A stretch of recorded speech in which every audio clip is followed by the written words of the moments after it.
What's up mga Lodibles? Good day sa lahat. Chef Chris here, aka Boy Danggit. Okay? So, napanood nyo na siguro yung mga experiments natin sa mga iba't ibang klase at iba't ibang method ng fried chicken.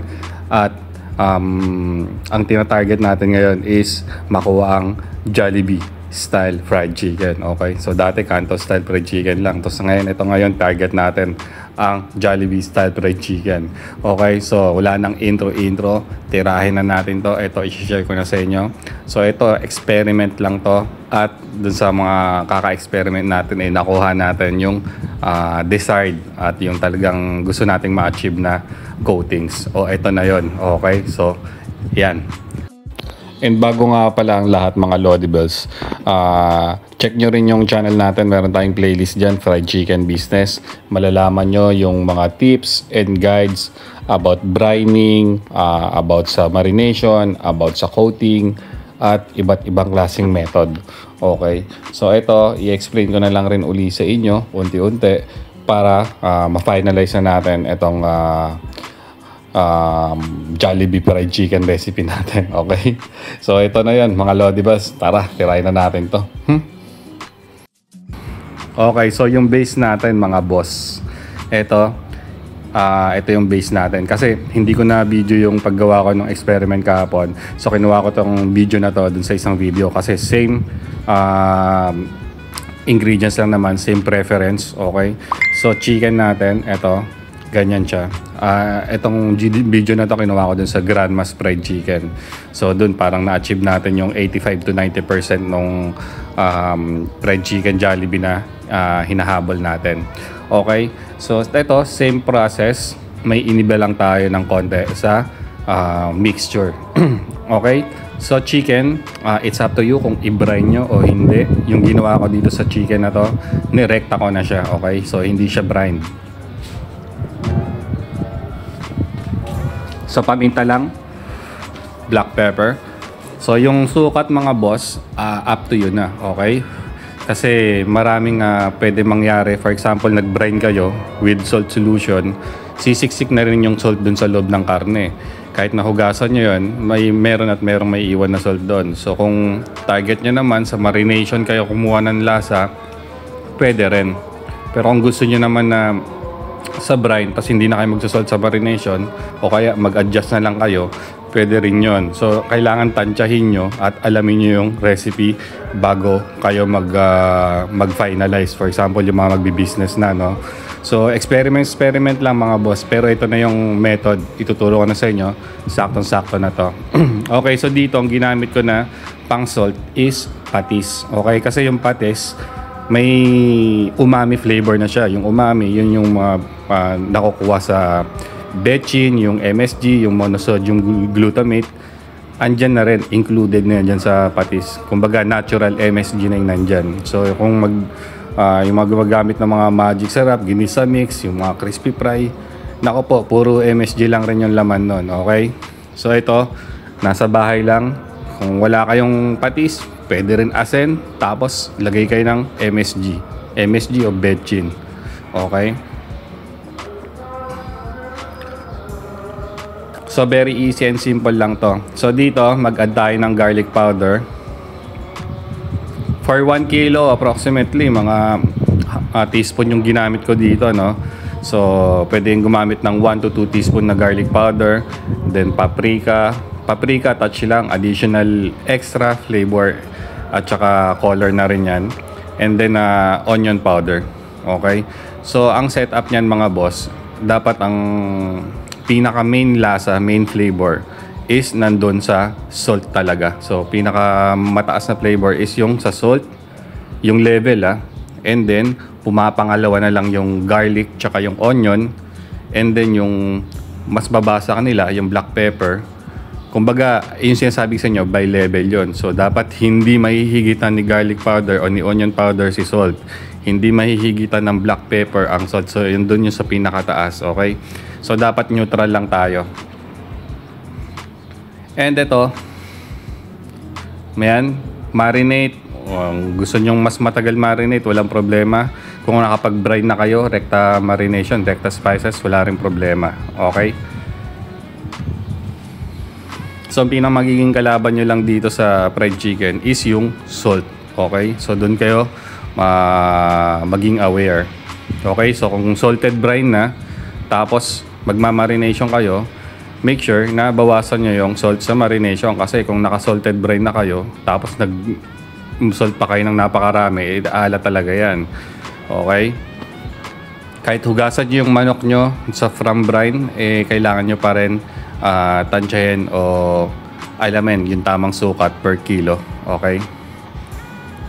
So mga ideal nyan sa mga 1 kilo chicken, at least 1 teaspoon na salt. Okay, so ito naman, galing rin to sa Grandma's fried chicken video. Hindi ko kasi na-video yung kahapon paggawa ko kasi busy rin ako, tsaka unexpected naman at accidental lang yung pagkakagawa ko ng recipe. Okay? Pero ang sukat ganito. Bali ang ginawa ko kahapon, mag-experiment lang sana ako at di ko sana i-video. Pero very late na nung na-realize ko na maganda yung nagawa kong recipe. So, sabihin ko na lang sa inyo yung proper sukat, ganito. So, magbe-base tayo sa 1 kg or 1,000 grams na dry mixture. Okay? Ang gawin nyo, 60% AP flour, all-purpose flour. Kung class 1 ba yan, class 3, it's up to you. Okay? Pero ang ginamit ko is all-purpose flour, 60%. Okay? And then, 20%. So, ang bubuin natin dito is 100% kasi ang 1,000 kilo, yun ang base ko na 100%.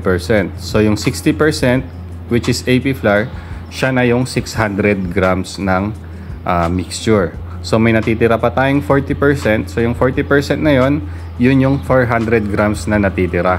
Okay? So, pag tinotal mo yun, kung kahit nasabi mong 1,000 grams, counted yun as 100%. So, yun yung basis natin. Okay? So, ganito yan mga boss. 60% or 600 grams AP flour. Third class pa yan, second class, first class. Pero ang ginamit ko is yung all-purpose flour. Okay? And then, 20%.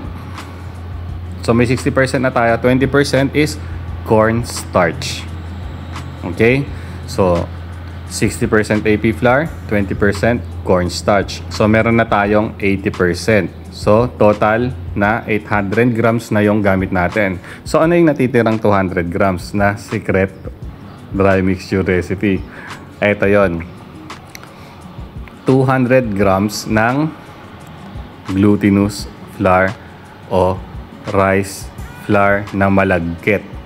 Okay, so yung ginagamit natin sa malagkit, sa kakanin, sa bibingka, kung ano-ano pa man dyan sa Pinas, ayun ang missing na flour mixture sa Jollibee recipe natin. Okay, so yan ang secret mga bossing. So 60% AP flour, 600 grams. 20% 200 grams ng cornstarch. 20% o 200 grams ng malagkit or glutinous flour.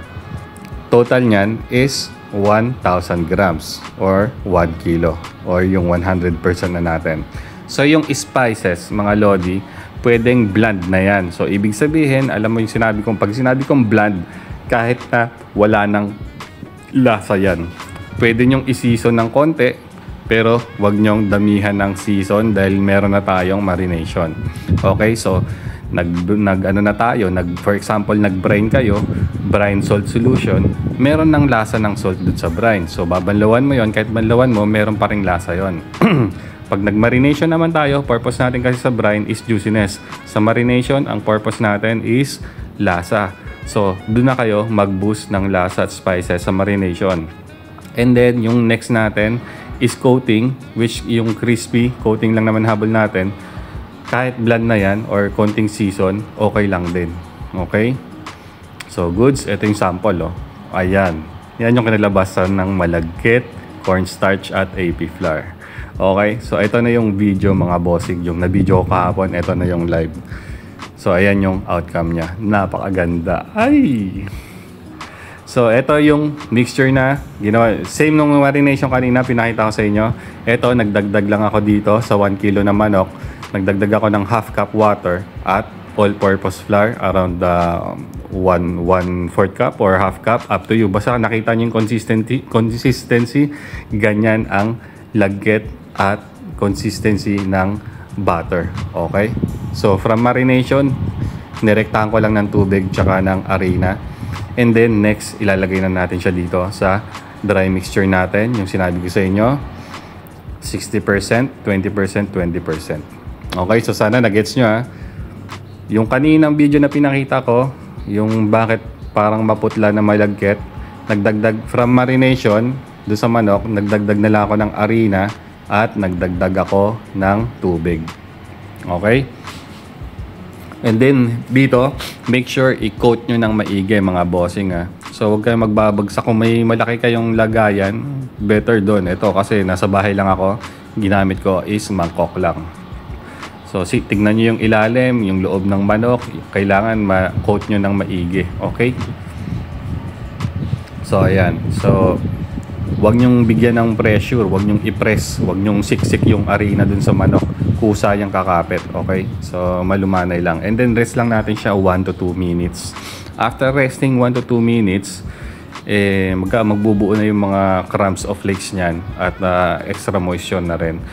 Pero wag niyong itatambay ng napakatagal kasi pag tinambay niyo yung breaded chicken ng matagal sa labas, magmo-moist yan, lalagkit yan.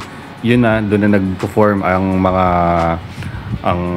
mga dough. So parang yung gluten style na parang matigas pag prinito mo. Yung iba sinasabi na, ba't may matigas doon sa coating ko? Yun. Kasi tinambay mo ng matagal yung manok after mo mag-dry coat. Okay? So ganyan lang nakita nyo. So purpose lang naman kaya natin siya ni-rest ng 1 to 2 minutes para kumapit pa ng konti yung harina. And then papagpagin na natin yan mamaya. O yan, nakita yung consistency ha. Ganyang consistency mga bossing. Okay? So from marination, naghalo lang tayo ng all-purpose flour at all-purpose flour at tubig, sorry.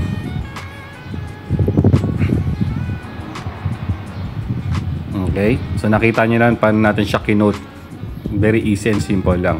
So na-rest na natin yung dalawang chicken, nakita nyo. And after natin siya i-rest ng approximately 1 to 2 minutes, tsaka na natin siya ipiprito. Ipapagpag muna natin konti para matanggal yung excess flour. So papakita ko na lang sa inyo. And then after nun, ipi-play ko na lang yung raw sound ng ginagawa ko kahapon. Ayan, nakita nyo, may mga flakes na kaagad na nabuo. So, dyan pa lang sa coating, makikita mo na kaagad. Ayun. So, itong chicken, ayan, na-rest na natin. Pagpag mo lang ng konti. Ayan, tak-tak mo lang. Make sure, huwag masyadong mahigpit ang hawak.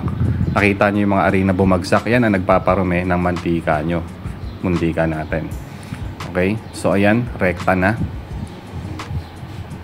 So, dito lang mga bossing, once nalagay nyo yung manok sa mantika, huwag nyo siyang gagalawin for like 3 minutes, 5 minutes.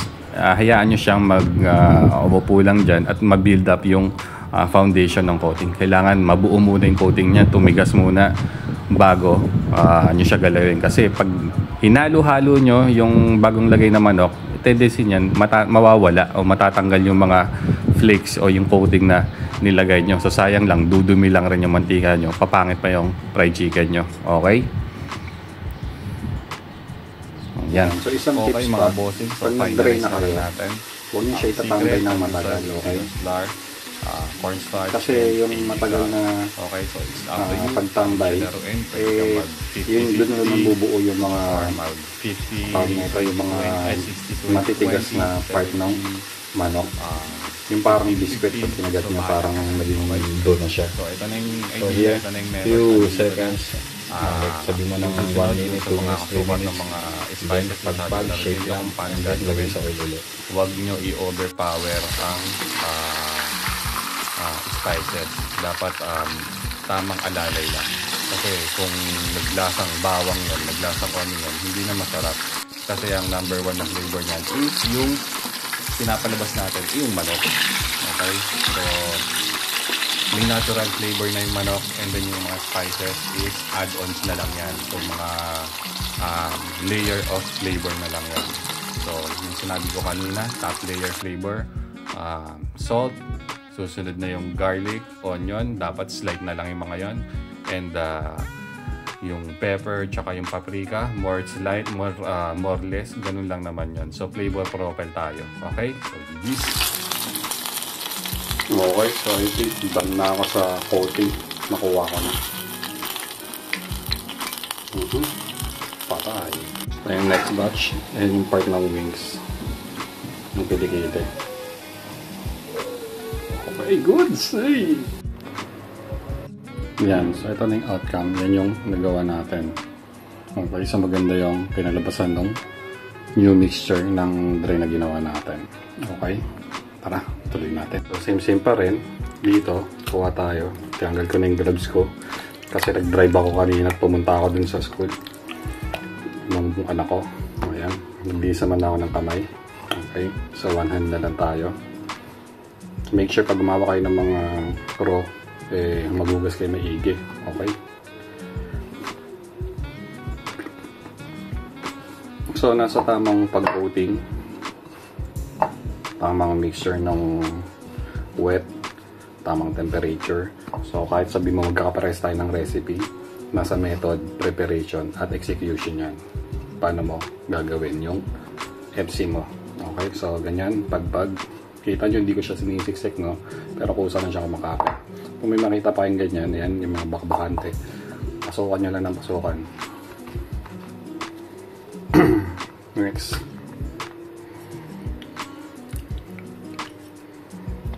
Same process to all.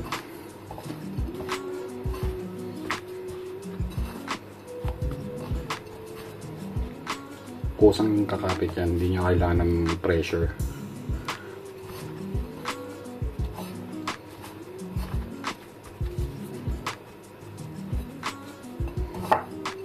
Okay. So, pinaspasan ko na. Makikita nyo naman pag may mga hindi nalagyan. So, from here, ito na yung nagawa natin kanina. Nakatambay lang yan ng mga, sabi mo ng 2 minutes na ngayon. Pagpag lang natin. Ito yung una. Tanggal extra flour. And direkta na tayo sa mantika. So nakita nyo, bumubo lang ganyan. Ibig sabihin, niluluto nyo na yung loob nyo. So pag nakita nyo na umangat na yung manok, o kaya na lessen na yung bubbles, isa sa mga indication nyo na malapit na maluto yung manok nyo. Okay? So pag nakikita nyo yung ganyang maraming bubbles, hilaw pa yan. Okay? Okay, so third batch tayo. Ayan, pakita ko sa inyo. Boom! Panat. Ito yung third batch natin.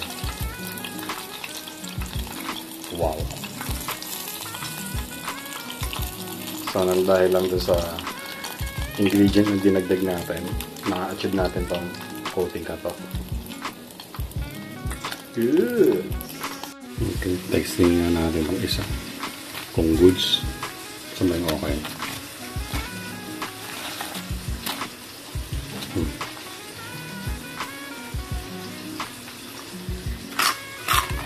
Wow.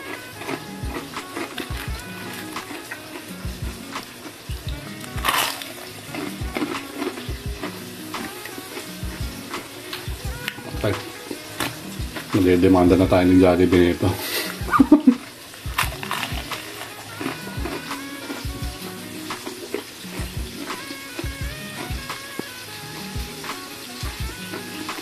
Yan sa idol lang. Wow, sarap.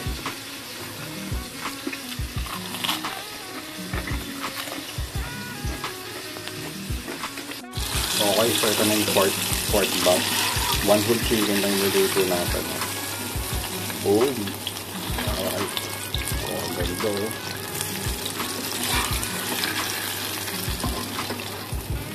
Good.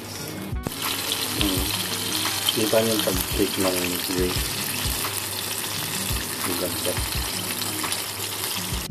So ito, nakita nyo, less na lang yung bubbles. It means luto na to. Okay?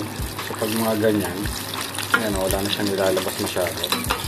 Double check na yan. Kung may time tayo, kung di ko nagtitime, alam ko natutunan ko. Tapos natin, ang breast, boneless. Diba? Nakita niyo yung reaction ng oil dun sa mga fresh, lakas ng bubbles. Diba? Fried chicken luto. Pero iba yung ulam. Alang yan. High blood. So I think we're done here. Tapos na tayo sa Jollibee fried chicken recipe. O yan. So ang gawin nyo mga boss, i-improve nyo na lang tong recipe na to. So pwede kayo mag-brine, pwedeng brine coating, or marination coating, or yung technique na ginawa ko dito. So it's up to you na. Sa flour mixture naman, pwede kayong maglaro. Pwede nyong gawing 70% na AP flour, pwedeng 20% nung o kaya 15% nung starch and nung glutinous flour. Pwede nyo rin kayong mag 50% flour, then yung 50% laruin nyo yung cornstarch tsaka yung glutinous. It's up to you. Okay, so ito na yung method, ito na yung technique. It's up to you kung paano nyo na lang i-improve at paano nyo siya lalaruin. Okay? So, GG's, kung nakaabot kayo sa part ng video na to, mga bossing, iwan naman kayo ng like dyan and share natin yung video, mga boss. Yan, iwan na rin kayo ng comment kung nagawa nyo tong video, itong recipe na to. Okay? So, GG's and good day sa lahat. God bless to all. Sana maging successful yung fried chicken business nyo. Okay? Ciao! Kaya ko ito ulam ko.